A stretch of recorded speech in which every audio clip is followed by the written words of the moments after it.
impeachment proceeding. Dapat managot si Sara Duterte. Di ba kayo napapagod sa paulit-ulit na wala pa rin nai-impeach at wala pa rin nakukulong? Narito tayo dahil nananawagan tayo ng hustisya.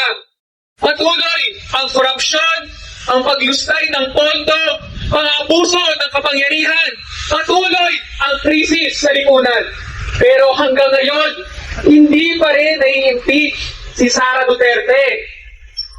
Nakailang taon na, di ba, paulit-ulit, siya ay absent, siya ay wala sa mga hearing na ito. Malinaw na natutuwag siya. Tuwag siya, takot siya sa pananagutan. Takot siya sa sambayanan na lumalaban ngayon dito.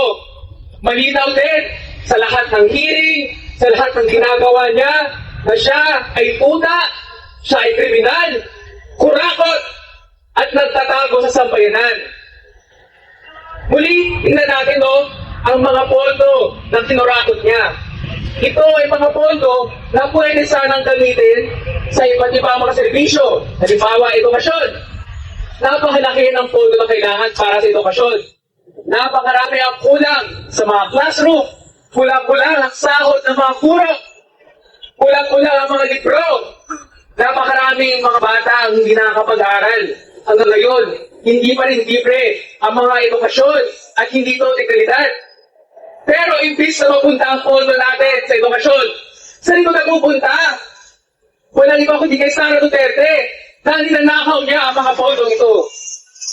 Sa panghalimbawa, ang pondo sana sa agham at teknolohiya. Bilang kabataang siyentista, alam namin yan. Nasaan ang pondo sa mga laboratorio? Sabi nila, dapat gawing prioridad ang agham at teknolohiya at ang edukasyon para dito. Pero napakaraming mga public school, wala pa rin laboratorio, wala pa rin mga kinamitan para sa mga ito. Paano natin naasahan na matuto ang mga kabataan kung hindi nabibigyan ng prioridad ang edukasyon at agham at teknolohiya? Isa pa dito, ang mga serbisyo pang publiko. Siyempre, naranasan natin ang pagtaas ng singil sa langis, sa kuryente, sa iba't ibang mga bilihin. Ngunit, saan ang pondo para sa mga ganito? Nasaan ang pondo sa kalusugan? Nasaan ang pondo sa pampublikong serbisyo?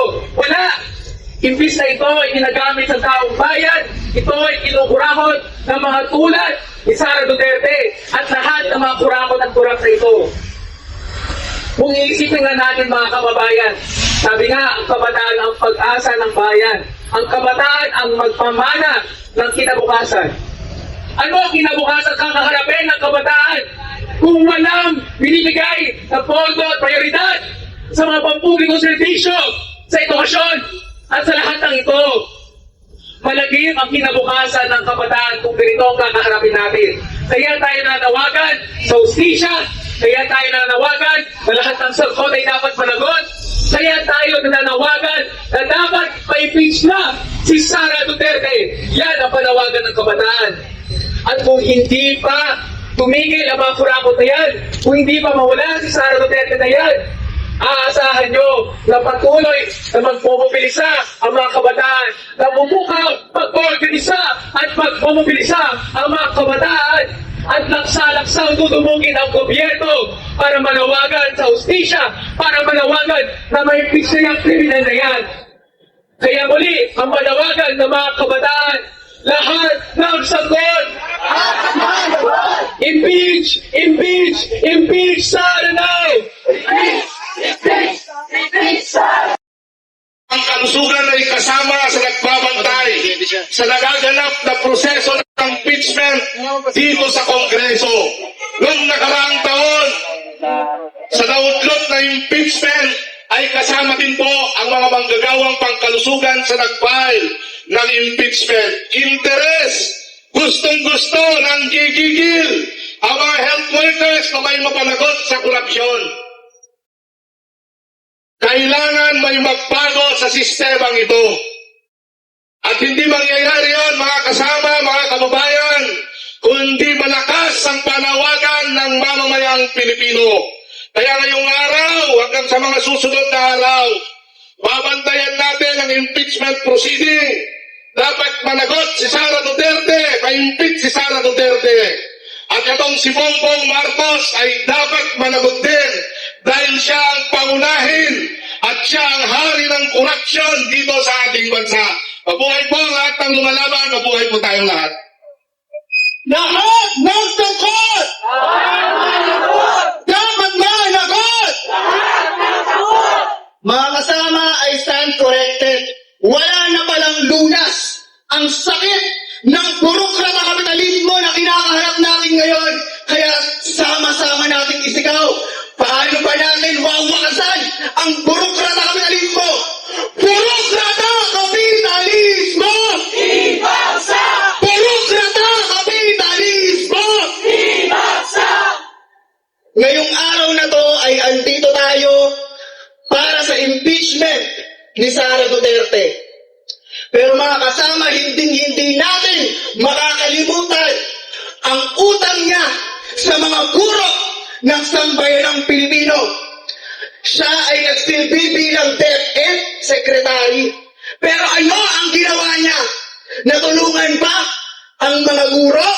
Ang mga mag-aaral? Hindi.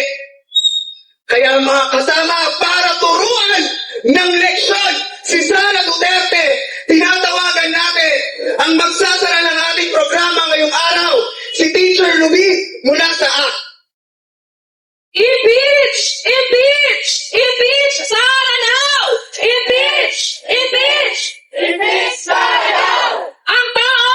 Ang bayan! Ngayon ay lumalaban! Ngayon ay lumalaban! Ang tao! Ang bayan! Mga kasama, taas po natin yung ating mga panawagan! Napakalino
At sa lahat ng kurakot, babalik tayo dito sa HOR kapag nag-plenary na sila sa plenary hearing kung saan pag-uusapan ang impeachment ni Sara Duterte ay babalik tayo dito.